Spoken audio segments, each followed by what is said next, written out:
है ना, अपने हृदय को सुंदर बनाओ। अपने हृदय को यदि आप सुंदर बना लोगे ना, आपका जीवन अपने आप प्यारे सुंदर हो जाएगा।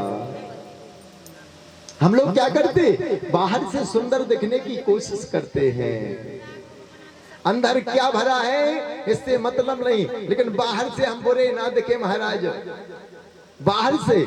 लेकिन मेरा ठाकुर कहता, आदि आदि पुराणों में मेरे बाबा कहते, मेरे शिव महापुराण में वर्णन आया, बाबा कहते यदि आपको परमात्मा को पाना है ना, कुछ मत करो, कुछ मत करो। पूजा नहीं कर सकते, पाठ नहीं कर सकते, कुछ नहीं कर सकते, कुछ मत करो। क्या करो, सिर्फ अपने आप को आप निर्मल बना लो, अपने मन को निर्मल बना लो। बाहर से दिखने की आवश्यकता नहीं। बाहर से किसको रिझाना है, बाहर से संसार को रिझाना है। अंदर से परमात्मा रिझता है, बाहर से परमात्मा कभी नहीं रिझता। श्री सुखदेव जी महाराज कहते हैं, गोपियों के अंदर अभिमान आया ना और ठाकुर चले गए। अब विलाप करने लगे। गोपियों ने अनेकों प्रकार की लीलाएं की, लेकिन नहीं आए। जब नहीं आए मेरे श्याम सुंदर, मेरे वाके बिहारी नंदन नंदन, अब क्या करें। एक गोपी कहने लगी, जैसी भगवान ने लीलाएं की है ना, वैसी लीलाएं प्रारंभ कर दो।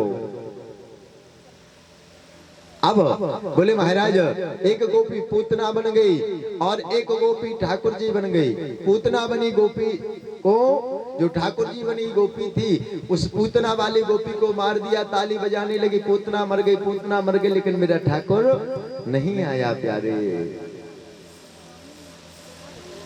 अब श्री सुखदेव जी महाराज कहते हैं, उन जो गोपियां थी ना, सब गोपियों में से एक गोपी को ठाकुर जी साथ में ले गए। वो कौन थे, श्री सुखदेव जी महाराज कहते, वो कोई और नहीं, वो साक्षात राधा रानी थी। लेकिन सुखदेव जी महाराज राधा रानी का नाम लेते नहीं। क्यों? क्योंकि सुखदेव जी महाराज की राधा रानी गुरु हैं। और कहते, शास्त्रों में वर्णन आया, आत्म नाम गुरुर नाम नामश्चा कि प्रणश्चा।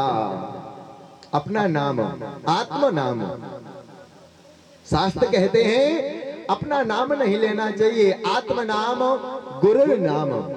जो अपने गुरुदेव है ना, गुरुदेव का नाम बार बार नहीं लेना चाहिए। यदि ऐसी अवस्था कहीं पड़ रही, कोई पूछ रहा है आपके गुरुजी कौन है या आपके गुरुदेव भगवान का नाम क्या है, तो गुरु का नाम कैसे लेना चाहिए। उसमें अनेकों पदवियां लगाए, श्री श्री 1008 108, परम पूजनीय परम आदरणीय श्री, उसके बाद नाम ले, अनेकों अलंकार लगाए। हम नहीं कह रहे प्यारे, शास्त्र कहते आत्म नाम गुरु नाम नामश्चा कि प्रणश्चा। कृपण अति कंजूस व्यक्ति का नाम नहीं लेना चाहिए। जो अधिकता से अधिकम ते अधिकम फलम, जो अधिक ज्यादा से ज्यादा यदि कंजूस होना, उस कंजूस व्यक्ति का नाम नहीं लेना चाहिए। क्यों नहीं लेना चाहिए भैया? एक सेठ जी थे, एक सेठ जी, अब वो कंजूस नहीं, अति कंजूस थे महाराज। अब उनकी जो बहू रानी आई ना, बहू रानी आई, अब वो कंजूस नहीं थी। विचार करने लगी, मेरे बाबूजी तो बहुत कंजूस हैं, अया मेरे पिताजी, मेरे ससुर बाबा तो बहुत कंजूस हैं, क्या करें। यदि ये जीवन में कुछ दान नहीं करेंगे ना प्यारे, शास्त्र कहते हैं यदि जीवन में आपने अन्न का दान नहीं किया तो इस लोक को छोड़कर के जब आप अगले लोक में जाएंगे, आपको अन्न कभी नहीं मिलेगा। आपको अन्न से, जो गेहूं आदि होता, अन्न होता, उससे आपको वंचित कर दिया जाएगा।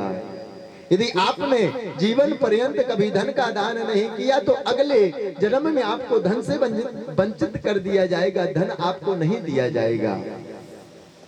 यदि आपने परमात्मा की कथाओं को नहीं सुना तो आपकी जो कर्ण इंद्रियां हैं, इसकी जो सुनने की शक्ति है, वो आपसे छीन ली जाएगी प्यारे। अब बहू रानी विचार करने लगी, यदि पिताजी ने जीवन पर्यंत कुछ दान नहीं किया ना तो अगला जन्म इनको अच्छा नहीं मिलेगा, इनकी अगली जो करनी होगी वो बिगड़ जाएगी। बार बार कहा, पिताजी एक बार, सिर्फ एक बार आप परमात्मा के मंदिर में जाकर के एक बार कुछ दान करके आओ।